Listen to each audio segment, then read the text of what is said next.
Hello, so lovely to have you join me here today. I am going to be talking about death and its role in intuition and how really embracing death can help one really fast track developing their intuition.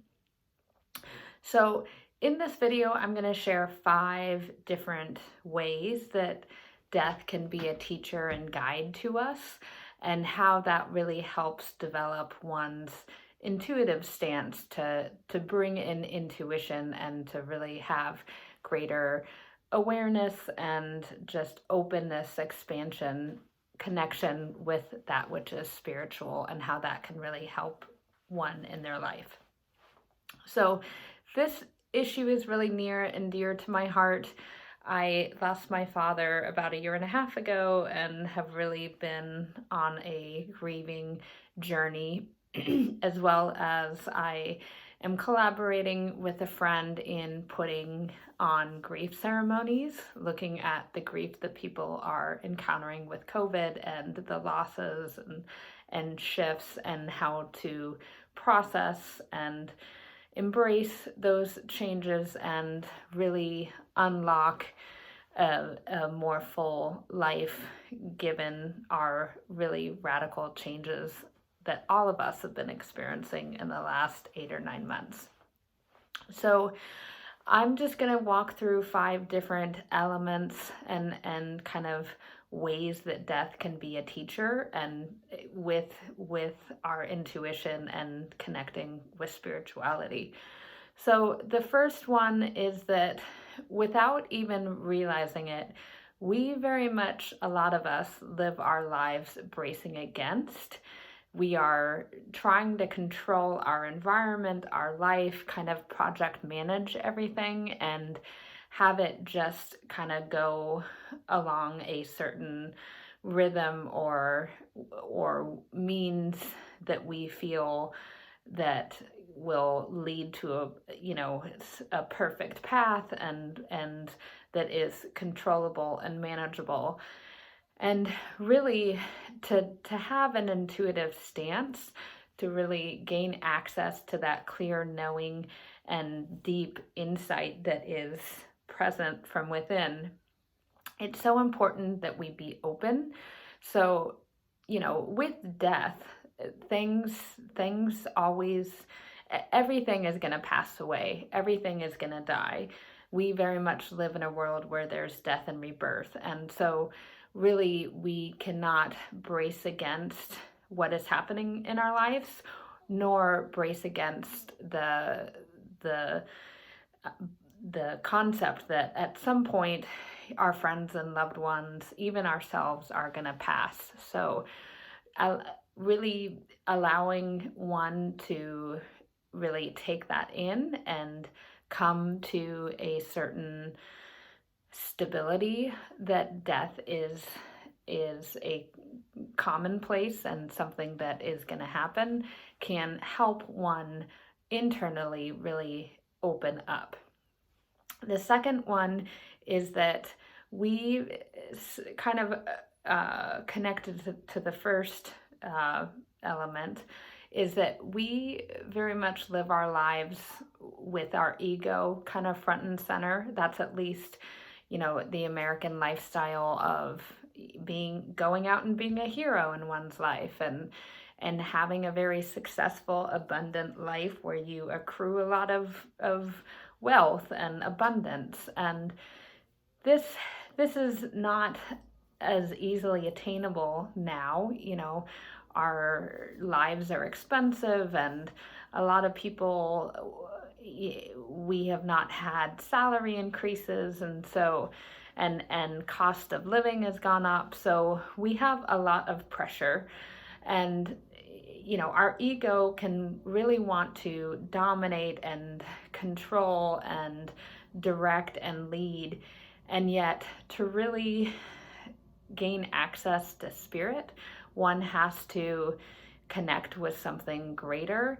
And so just as there is the phenomenon that death is just a commonplace, that it is a natural phenomenon, we also have to recognize that part of our ego must die, that we need to have a healthy amount of ego to put ourselves out there and to speak our truth and to, have boundaries for ourselves. But we also have to understand that we need spiritual guidance in order to really unfold in an even greater way and thrive in a holistic, really healthy, natural way.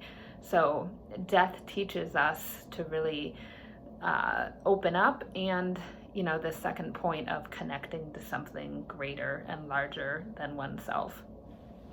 So the third kind of way that death is a guide and teacher, helping us open our intuition, is that that it helps us to come into understanding that there will be people very close to us that pass away, people in our expanded community, our pets, just all of us in our own time and place will pass away. And so there kind of is a lot of built up fear, partly about death, partly because we do not talk about death very much in our society, that we tend to try and view it as something that people should deal with and manage behind closed doors, or just kind of, shove it under a rug and keep going and, keep moving ahead and climbing up that ladder as much as possible. But death is, and the process afterwards of grief is a cyclical process. It's not something that is a linear, you can get to point A, B, C, and then you're out of you're kind of on the other side. It's something that kind of repeats and cycles and gets easier over time, but you never totally resolve or totally get to the other side of grief. It's something that will always be with you.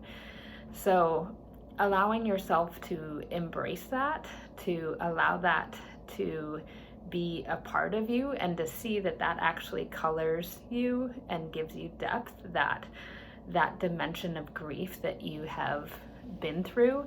And therefore you can, in these different experiences, you can realize that death is not actually something to fear, that you can overcome certain pains, and who knows how it is that we will pass.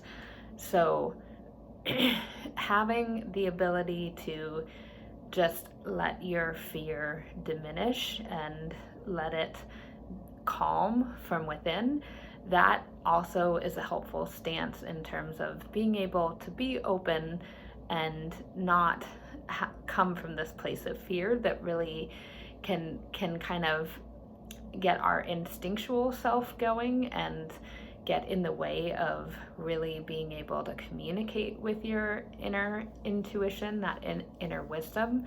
So the more you can journal or reflect or do what you can to come to peace and work with your fear and help it diminish, that will really help you fast track your intuition.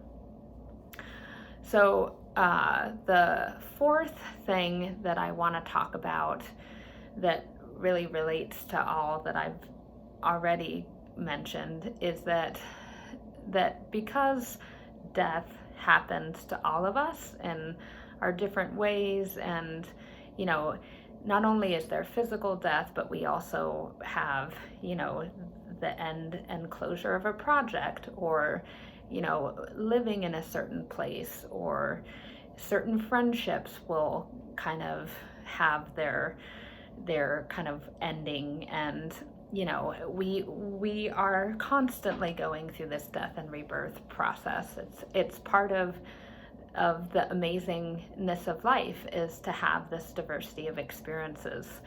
So with all these different variety of closures and endings and passings and death, we can come to kind of zoom out and have a macro level vision that that death is part of this cyclical process, and that we do not need to try and hold on to things so tightly, that just because we have the perfect house and we've designed it so beautifully and wonderfully and it's so comfortable, that doesn't mean that that is the place that one should be indefinitely.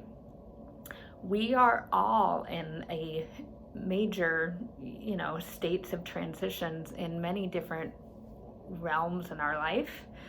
Therefore, we must accept that things are transient, that what seems to be fixed is always in different kind of stages of shifting and growing.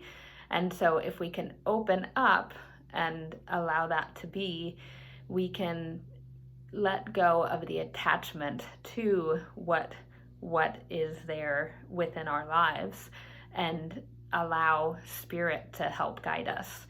So essentially this fourth kind of element that death teaches us is non-attachment. So being able to let go of how everything is playing out and what you have helped create, that kind of also state of being just helps one connect to their inner intuition, their deep guidance or compass from within. So death teaches us every day, if we have our eyes open and our spiritual eyes open, that death is always happening. And so if we can just have non-attachment to it and just allow it to happen, then we can be in the present moment and able to really be our full embodied self. So, and the last kind of way that death teaches us on a day-to-day basis and that helps us connect to our intuition is through nature. So if you really zoom in on nature, nature is similar to our lives. It's just in a constant state of flux and shift. And there's different ecosystems and different stakeholders, different constituents in that environment. And they're all doing their role and playing their part in bringing about thriving habitat. So, and part of that thriving habitat is the cycle of death and rebirth, that the compost, the parts of elements or different beings that are in decomposition are food for other animals and beings. So just seeing that lesson from nature, and you can even see it, in the leaves that fall that are compost to the ground, and just going out on a walk in nature in the different seasons, you can see the process of death and rebirth playing out. And so this is a very elegant way that nature teaches us about death, and that reminds us, with even the seasons, the concept of seasons, that things are shifting and growing, and that we have to allow them to be in the states that they are and go through their transitions, because that is part of the natural cycle. So the fact that death happens in nature, it helps guide and teach us that death is a natural process, and that the more we can allow it to happen and see the elegance of it, the more we can be open to it playing out in our lives. So just in summary, the way that death teaches us and kind of helps us connect with our intuition is being open to death as a phenomenon in our daily lives. That death helps us connect to something larger, so it can open us up and just help us be kind of guided and directed by spirits that are beyond us. And so the less we try and control and have our egos kind of driving our life, the more we can be open to our inner spiritual guidance and those outer spirits too. So, and the third way is letting go of the fear of death, and just, fear in general can really shut a person down. And so the more you can have that stable, peaceful ocean from within, the more you can kind of hear yourself and have a dialogue from within. The fourth way is through non-attachment, that death is a natural process. And so if we can just let go of what is shifting and changing, then we can also be in an open state of being to allow our non-linear rational part of ourselves, that intuitive side, that creative side, to be a portal and open channel for us. And then the fifth way is just simply going outside and seeing the death and rebirth cycle happening out in nature. That nature is always in flux and is a great teacher and guide for us to recognize death as a natural process, and that's something that we don't need to fear, but we can be open and allow it to happen, and be actors within our lives as instruments to bring about our intuition, connect with spirituality, and really be our vibrant selves out in the world, living a thriving life. So I hope you found this helpful, and check out more videos about developing, harnessing, accessing your intuition at naturefy.co, and hope you have a wonderful day. Take care.